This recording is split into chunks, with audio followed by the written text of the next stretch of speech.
Buenas tardes, esto es podcast Piensa Prensa y estamos hoy día con los autores del libro Mátame de frente. Me refiero a Claudio Vilches y Felipe Olivares. Buenas tardes. Buenas tardes. Básicamente este tema de la investigación parte desde el mito del Internado Nacional Barros Arana como centro de detención. Todos los estudiantes que han pasado por el aula, digamos, siempre cosecharon de alguna u otra forma esta idea de que durante la década de los 70 el internado se mantuvo utilizado como centro de detención, pero sin especificar o sin saber específicamente cuál era la historia de lo que ahí había ocurrido. Entonces, las distintas generaciones de estudiantes que fueron saliendo del colegio, de alguna u otra forma, fueron alimentando una especie de mito en función de lo que había pasado en el colegio. Principalmente estaba el caso de Joan Alsina, sacerdote catalán que había pasado por dependencias del internado y que ya a esa altura, digamos, había tenido una reivindicación importante, pero sin conocer el detalle de lo que a él había vivido en dependencias del colegio. Y por lo tanto, y en mi calidad de exalumno del colegio, siempre estuvo esa idea como de qué pasó en este lugar y por dónde partir como para descubrir, digamos, la verdad de lo que había pasado.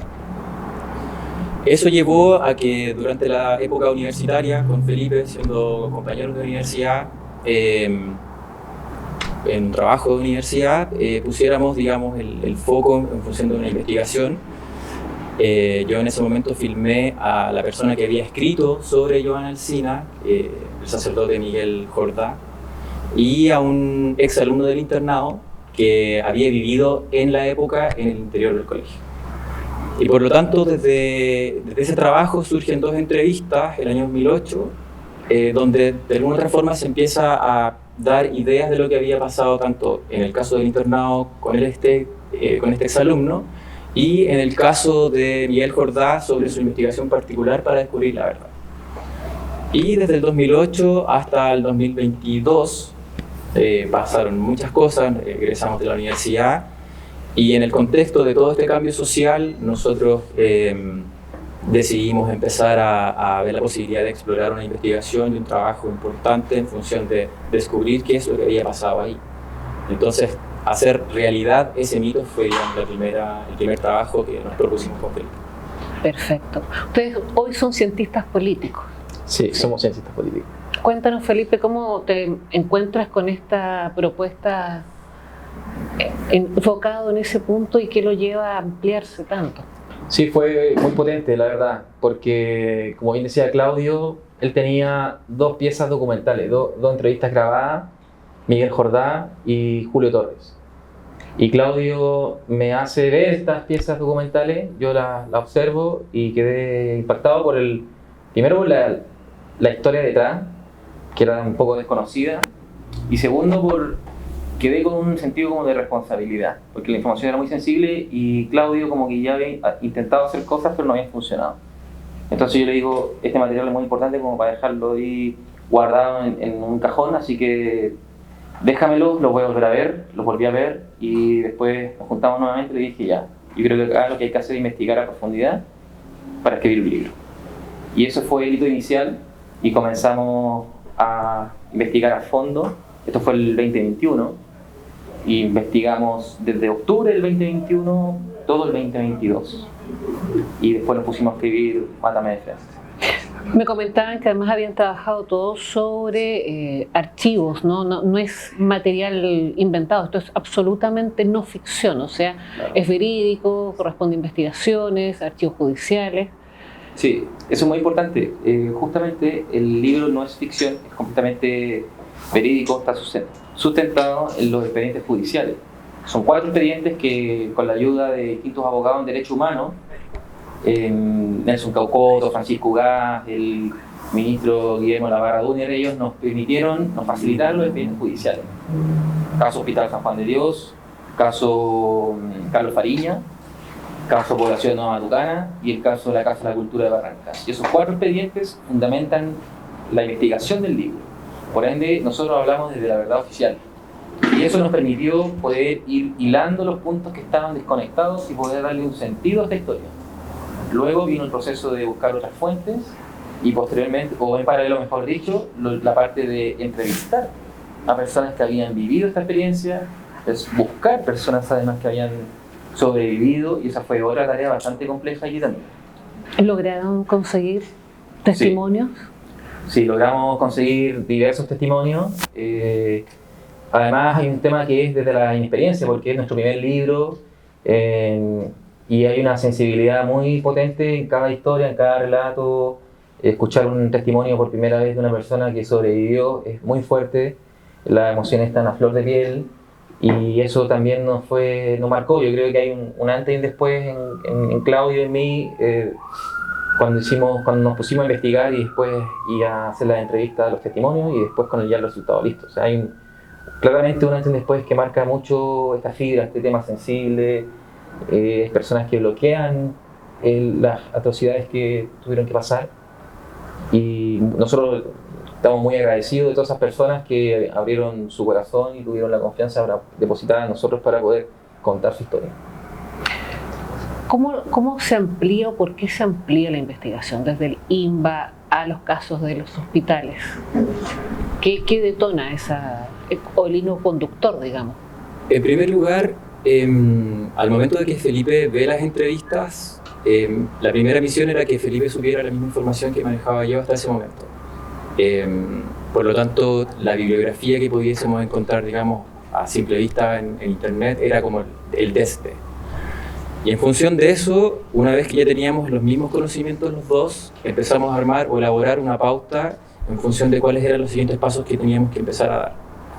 En función de eso, sobre la bibliografía ya existente, empezamos a buscar a personas sobrevivientes, tanto al Hospital San Juan de Dios, que estaban definidas, personas que habían estado en el internado Barros Arana, que también estaban definidas, y empezar a ver de qué forma nosotros, en función de nuestros trabajos, podíamos alcanzar a esta información, digamos, oficial, que eran las causas judiciales.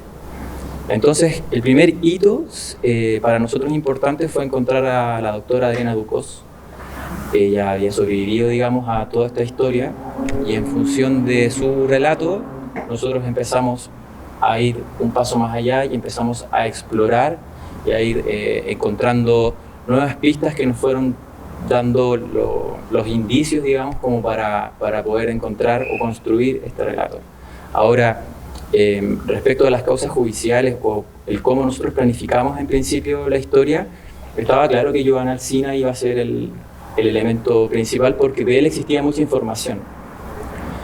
Pero teníamos dudas respecto a de qué forma íbamos a ir contando la historia. Por lo tanto, el hospital se nutría o nos nutría a nosotros de los antecedentes suficientes como para empezar a construir.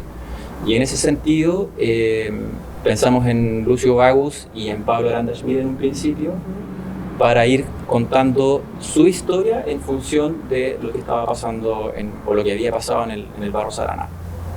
Pero con el transcurso del tiempo con Felipe nos fuimos dando cuenta que la información que existía sobre Pablo Aranda era muy, muy acotada, y el caso de Carlos Fariñas siempre estaba rondando en torno a lo que nosotros íbamos buscando, encontrando.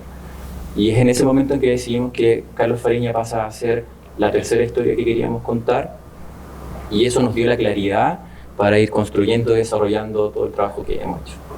Sí, además, otro dato importante es que los expedientes judiciales, leerlos eran de este porte, cada tomo, o sea, 5 o 6 tomos brutales, mucha información, había que sistematizar harto, leer, marcar, etc. Y ahí estaba todo, pero estaba todo mezclado. Incluso los 4 expedientes están completamente conectados, pero hay que hacer el trabajo de hilar esa historia. Entonces, eso nos permitió ir como sistematizando la información, dándonos cuenta, como bien decía Claudio, Carlos Fariñas, el niño de 13 años que fue asesinado, que estuvo en calidad de detenido desaparecido hasta el año 2000 y apareció después en San Pablo con Vespucio mientras hacían trabajos de ensanchamiento de la calle. Siempre estuvo ahí, efectivamente. Y el regimiento es el mismo regimiento para los cuatro expedientes judiciales. Entonces, había que hacer el trabajo, finalmente, como de tomar esa historia y poder unirlas y entrelazarlas. No de manera mañosa, sino que justamente están interconectadas. ¿Hubo alguna compra? ¿Alguien persona o organización que de alguna manera intentara frenar esto o que les hiciera más difícil la investigación? Yo creo que ahí podemos mencionar un tema importante, pero antes yo quiero hacer recoger esa pregunta de una dificultad, que fue la dificultad de acceder a los expedientes judiciales. Yo recuerdo que nos demoramos 4 meses en unos periplos, vueltas de aquí por allá, nos pelotearon de 5 o 6 oficinas distintas del Poder Judicial. Yo la verdad, un momento le dije al Claudio, así como, creo que estos expedientes lo hicieron desaparecer, porque no están en ningún lado, o sea, nadie tenía idea de dónde estaban. Y nada, pues había una lucecita de esperanza y nos dijeron en tal oficina, ahí están. Y yo había ido 2 veces antes ya a esa misma oficina. Enviamos una carta también a la Corte Suprema, sin respuesta evidentemente, y finalmente logramos acceder a los expedientes judiciales. Si no hubiésemos podido acceder a ese expediente, muy difícilmente que el libro hubiese salido a la luz. Ese como desde la dificultad de acceder a la información.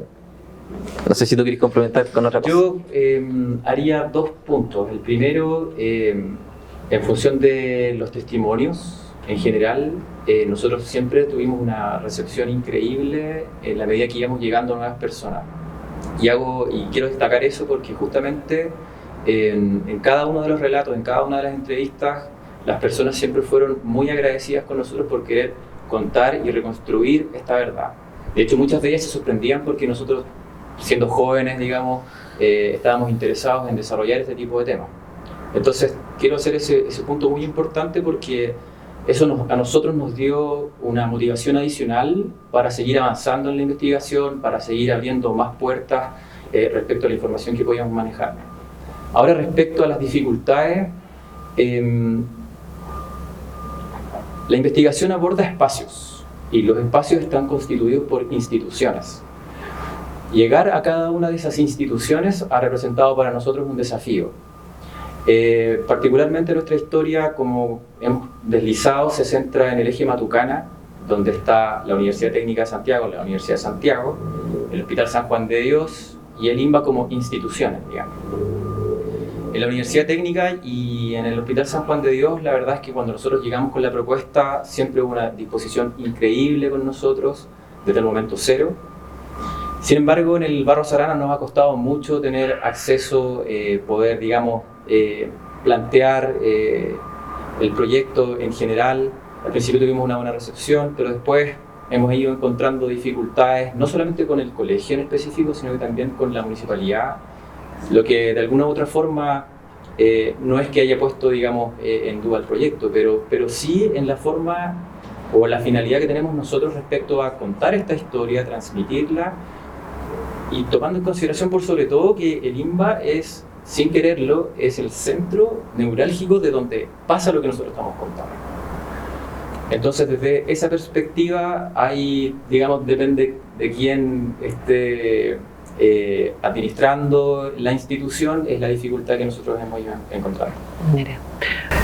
Bueno, después de esta pausa donde vimos algunas imágenes, creo que es bueno que la gente recuerde un poco de qué estamos hablando, sobre todo en un tiempo en que el negacionismo es algo que se está instalando con fuerza e impúdicamente en nuestro país. Hace poco tuvimos las declaraciones de una diputada que negaba primero las violaciones de tipo sexual y los abusos sexuales vividos por, no millones, por todas las prisioneras que hubo políticas. Si bien hubo algunos casos destacados por lo cruel, fue una práctica absolutamente habitual y sistemática, ¿no? Cosa que ella negaba. Pero esto se da en todos los ámbitos, ¿no? Y aquí tenemos elementos que son bastante llamativos porque relevan el hecho de que daba lo mismo la edad, la condición y la situación, porque estamos hablando de Carlos Fariña, un niño de 13 años, estamos hablando de un sacerdote, ¿cierto? Y estamos hablando en realidad de un trabajador, más allá de que en algún minuto intentaron endilgarle, digamos, esta cosa como militante, terrorista y todos estos cuentos que se han armado en torno a las violaciones de derechos humanos intentando justificar, ¿no? Entonces, podríamos contar un poco de qué se trata estos casos y este caso emblemático que unifica el conjunto. Sí, a ver, el caso de Carlos Fariña en particular a nosotros nos impactó mucho porque algo de nociones teníamos del caso antes de escribir el libro, pero cuando logramos acceder al expediente judicial, ahí está detallado completo. Y como lo comentábamos anteriormente, desarmado pero completo. Entonces, un testimonio por allá, el otro por acá. Y su historia está marcada por una serie de sucesos muy lamentables que paradójicamente siguen siendo muy similares al Chile actual. O sea, Carlos Fariña pertenecía a una población, eran gente pobre, de Tomas. Además, su padre había muerto recientemente.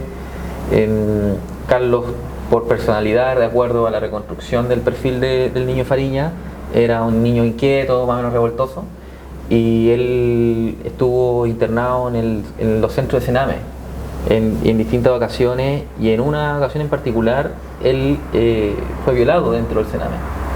De hecho, eso gatilla que él se escape de ese centro y se vaya a la casa caminando, y después se desencadena todo su desenlace fatal, que está marcado justamente porque él estuvo manipulando un arma y hirió a un menor en la población, y producto de esto la mamá se lo lleva al Sename y él se escapa posteriormente. Entonces, cuando llegan a allanar la población de Pincoya, Carlos estaba enfermo producto de la violación y lo que le había ocurrido en el Sename, y ahí es cuando los militares se lo llevan, y después comienza un proceso súper oscuro. Carlos es llevado a la Quinta Normal, al Parque Quinta Normal. En ese entonces el Limba ya había sido desalojado por el regimiento Yungay, es decir, el regimiento ya se había ido del Limba. El regimiento Yungay de San Felipe estuvo 24 días ocupando el Internado Nacional Barro Arana, pasa al Parque Quinta Normal, y es ahí donde, ¿por qué? Quizá nunca lo vamos a saber, pero hay un militar de nombre Enrique Sandoval Arancibia, conocido como Pit el Negro, que se ensaña con Carlos Fariña. Entonces le produce cortes con un corvo durante su detención en la Quinta Normal, y posteriormente lo llevan a San Pablo con Vespucio, y ahí le pegan 8 tiros en el cuerpo, 4 tiros en la cabeza. Hay un relato de un militar que lo sostiene en su fusilamiento, es demasiado cruento. Carlos no quiso morir de frente y se daba vuelta para que no lo mataran de frente. Estamos hablando de un niño, recordemos eso, un niño violado en el Estado, y luego, no sé, una cosa sangrienta realmente que creo que la gente no logra entender cuando hablamos de violaciones de derechos humanos a esos niveles, ¿no? Pareciera ficción, pero no lo es, pues esto es lo más paradójico de todo. Y finalmente lo quemaron y lo enterraron ahí mismo. Quemado, además. Y quedó en el olvido. Quedó completamente en el olvido. O sea, su relato, su historia es muy cruenta. Muy cruenta. Además, yo complementaría no solamente con lo trágico de la historia en sí misma, porque él además después, digamos, su mamá fallece por una enfermedad, y su historia queda relegada al olvido durante casi 23 años, digamos, hasta que aparece el cuerpo el año 2000.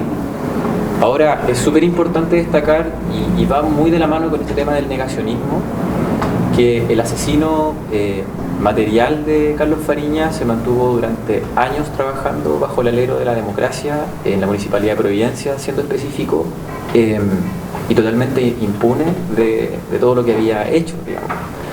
Entonces, digamos, la historia que está bordeando a Carlos Fariña, la verdad es que es de lo más terrible que uno se pudiese imaginar, y es incomprensible de alguna otra forma que hasta el día de hoy exista un cuestionamiento, digamos, a las atrocidades que se cometieron durante esa época. Estos restos, además, me imagino, son encontrados no por una búsqueda específica, sino que casualidad. Por casualidad, situaciones que se estaban dando en el territorio donde se encontraba.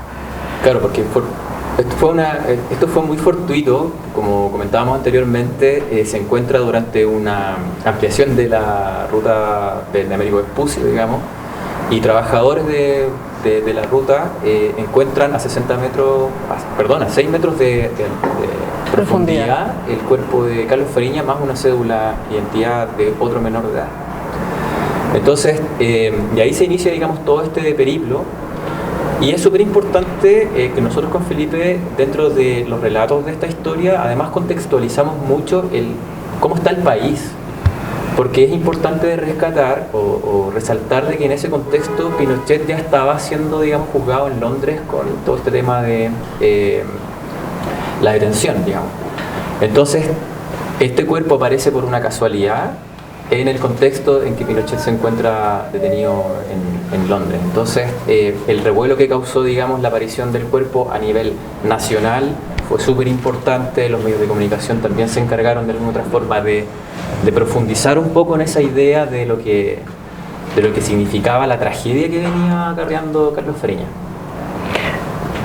También hablábamos de Carlos Fariña, un caso emblemático, estamos hablando de un niño, pero también hablábamos de un sacerdote, que evidentemente responde a un sector de la iglesia que, más que yo diría tomar partido, se hizo cargo de tratar de cumplir con esta función social, ¿no? ¿Qué sabemos de eso? Que también la gente, por muy emblemático, de hecho fue el caso que más se difundió en la época, hoy día es probable que no se recuerde. Sí, el caso de Joan Alsina, sacerdote catalán, tiene varias particularidades. Efectivamente, probablemente uno de los casos que nosotros investigamos, el más emblemático. Él como figura está reivindicado. El memorial del Puente Bulnes, la capilla abierta, reivindica la figura de Alsina. Sin embargo, hay aspectos de su detención que están ahí quizás no contados en detalle. Joan Alsina fue detenido en el Hospital San Juan de Dios, llevado a Limba, pero antes de su detención hay todo un proceso previo desde San Bernardo al hospital, que es cuando él decide retornar a trabajar, que está muy poco contado. Y adicionalmente lo que está muy poco contado es lo que pasa dentro de Limba. O sea, a Alsina lo confiesa un cura dentro de Limba, después viene otro sacerdote, un capellán militar, para cerciorarse de que efectivamente él era sacerdote, porque Alsina nunca portó indumentaria eclesiástica. Y además, detalle no menor, él cuando fue detenido andaba sin documentos, porque Alsina se quería nacionalizar chileno y dejó sus documentos y papeles en alguna oficina del registro civil. Entonces cuando ocurre esto del golpe, lo pilla sin documentación.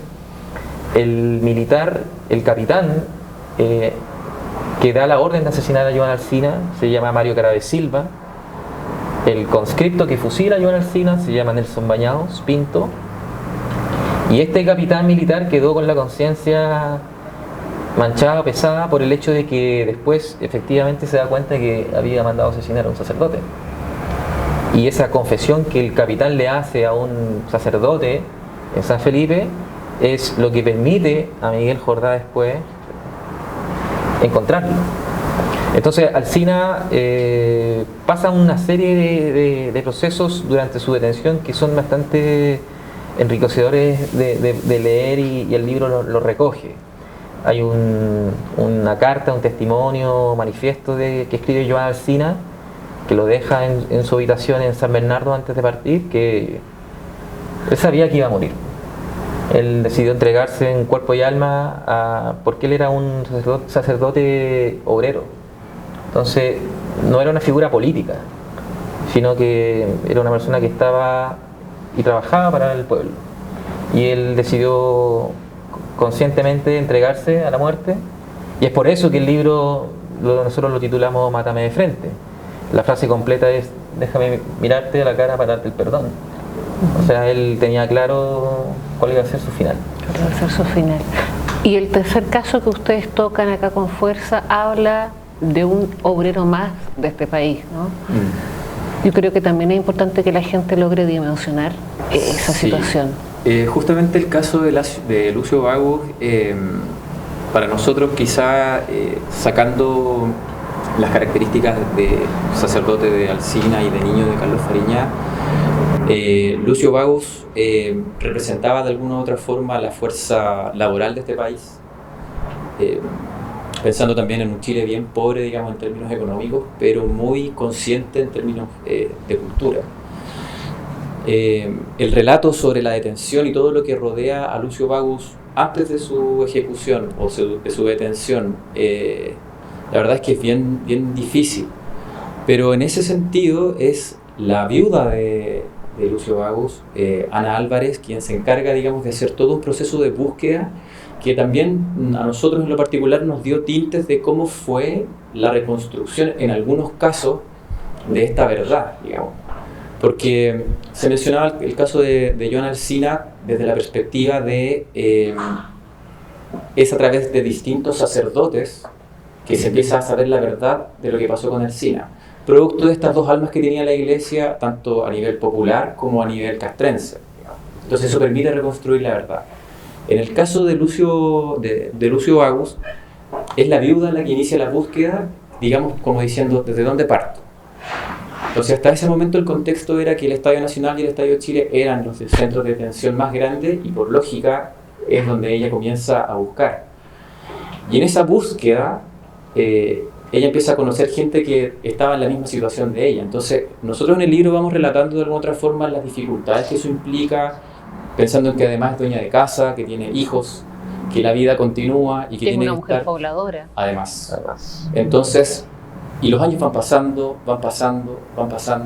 llega la democracia, Joan Alsina es reivindicado y ella sigue en esa búsqueda constantemente. Entonces, hasta el día de hoy Lucio Agus permanece en calidad de detenido desaparecido y a nosotros como sociedad nos importa muy poco, digamos. Ahora hay un hecho que vale la pena rescatar de la historia de Lucio Bagus, que fue que nosotros pudimos encontrar a su hijo, Franz Bagus, que él siguió la búsqueda de su padre y con una gran generosidad nos accedió a dar testimonio y a poder complementar la información que no está en las expedientes judiciales. Porque como decía Claudio, en un principio nosotros teníamos perfilado a otra persona que era Pablo Aranda, pero la dificultad de acceder a fuentes nos obligó a tener que sacarlo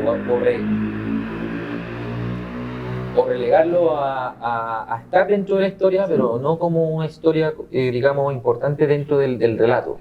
Entonces, Franz nos ayuda a poder complementar con distintos testimonios directos, fuentes, nos entregó unos libros además donde se narra lo que su madre tuvo que vivir durante la búsqueda, que era una búsqueda en contra, era todo en contra. O sea, venía de un estrato social bajo, gente pobre, sin el conocimiento de qué hacer, en plena dictadura además. Entonces era todo en contra. O sea, Ana Álvarez, por ejemplo, se encontró con Pinochet en el edificio Diego Portales. Sí, cara a cara. Y ella sacaba fuerzas de no sé dónde para poder seguir. Y tuvo la valentía de confrontar a Pinochet y preguntarle dónde estaba su esposo. Y la respuesta fue que lo habían tirado al mar. Y ella aún así seguía, y su hijo Franz también siguió buscando, pero hubo un momento donde aceptaron, o al menos Franz acepta la verdad más fría y dura, que es que su padre ya no apareció. Y no está. Y en ese contexto, complementando un poco la idea, tanto la mamá de Carlos Fariña como Ana Álvarez fallecen sin saber dónde estuvieron sus familiares. Entonces, esa reflexión no puede quedar, digamos, ahí. O sea, hay que pensar bien en qué tipo de sociedad estamos construyendo.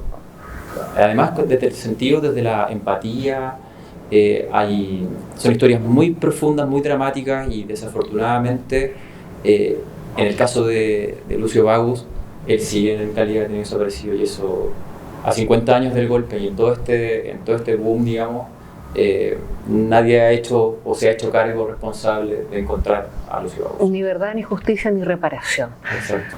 Nos quedamos en realidad con gusto a poco porque nos damos cuenta que lo que se plantea en el libro es muy potente en cuanto a historia, pero además en el nexo que hace con el Chile actual, ¿no? Todos los elementos que ustedes comentan.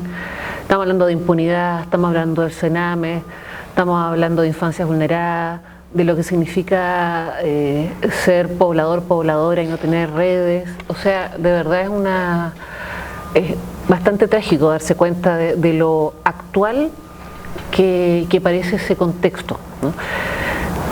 Hoy día, a la luz de lo que ustedes han estudiado, han recabado, imagino que hay un antes y un después, ¿no? Frente a su mirada país y el proceso que estamos viviendo. ¿Qué reflexión hacen ustedes? Bueno, efectivamente hay un antes y un después. Principalmente yo lo que rescataría, o sea, primero, más que rescatar, sería como jamás pensé que la conmemoración de los 50 años se iba a dar en un contexto de tanto negacionismo y en este calor del momento tan paradójico. Yo tendía a pensar de que a 50 años íbamos a poder encontrar y construir una mirada colectiva que fuese más unificadora, pero la situación es completamente, diametralmente opuesta, y eso la verdad es muy demoralizante. Seguir viendo a gente, políticos principalmente, que exacerban discursos de odio, negacionismo absoluto, y más que nada falta de empatía y sensibilidad. Y yo creo que eso demuestra que la clase política nos ha fallado como país, porque en el fondo ha sido incapaz de poder conducir una conversación sana, pensando en generaciones jóvenes, nuevas, que efectivamente no vivieron la dictadura, pero que caminan por ahí con indiferencia absoluta. Entonces hay una disociación tremenda que yo creo que es de carácter ético. O sea, hemos fallado y hay que incluirse en esa autocrítica de poder construir una mirada de país unificadora que efectivamente nos permita decir un nunca más, porque lo hemos conversado con Claudio en otros espacios. ¿Qué garantías tenemos hoy en día de que no se vuelva a repetir un golpe militar? Ninguna. Y lo que vemos es que hay relatos que avalan las violaciones de derechos humanos, que relativizan los derechos humanos como tal. Entonces hay un tema educacional ahí que ha fallado profundamente.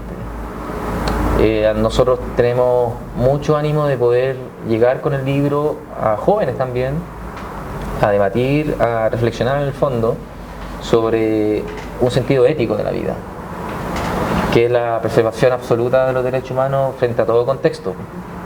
O sea, no hay ningún fin que justifique los medios, ningún contexto que lo avale violaciones de derechos humanos, y menos algún tipo de negacionismo. Perfecto. Finalmente, otro aspecto muy relevante que no hay que olvidarlo, que el libro habla sobre la memoria.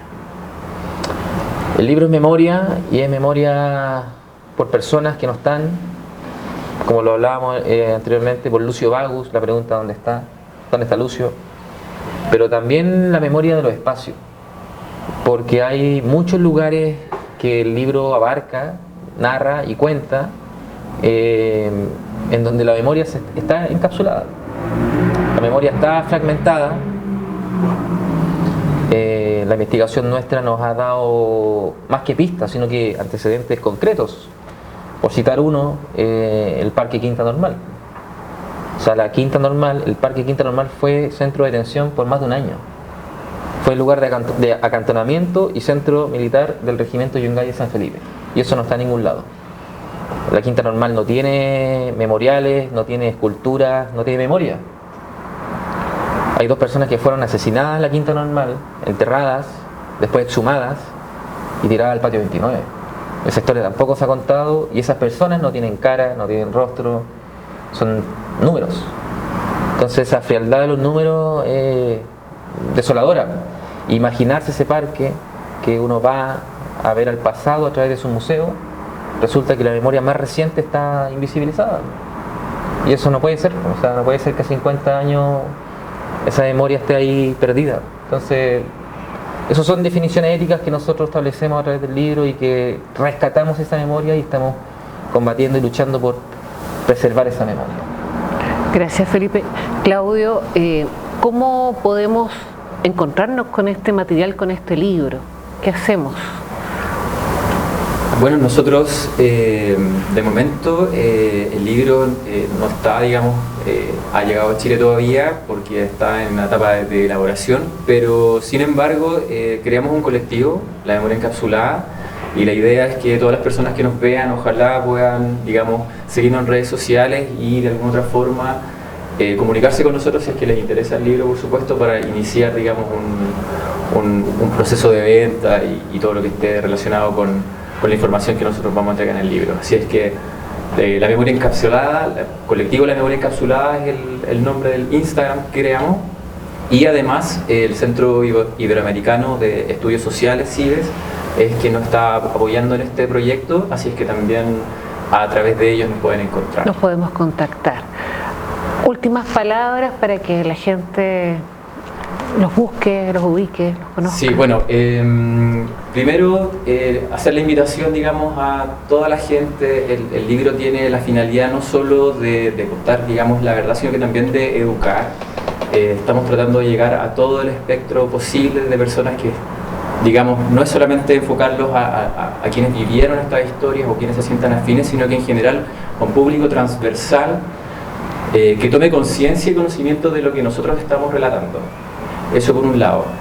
En segundo lugar, hacer la invitación el día 9 de septiembre. Vamos a participar y con distintas colectividades en una ruta de la memoria que se va a hacer en lo que era antiguamente conocido como el Gran Yungay. Parte en la Universidad Alberto Hurtado a las 10 de la mañana, termina en la Plaza Brasil a las 9 de la noche, así es que están todos y todas invitados a participar en ese evento. Claudio, Felipe, muchísimas gracias. Esto es Podcast Piensa Prensa, un espacio de reflexión creado por el sitio Memoria Estadio Nacional en colaboración y donde normalmente vamos a poder encontrar además testimonios y elementos para seguir trabajando la memoria. Les esperamos en un próximo capítulo.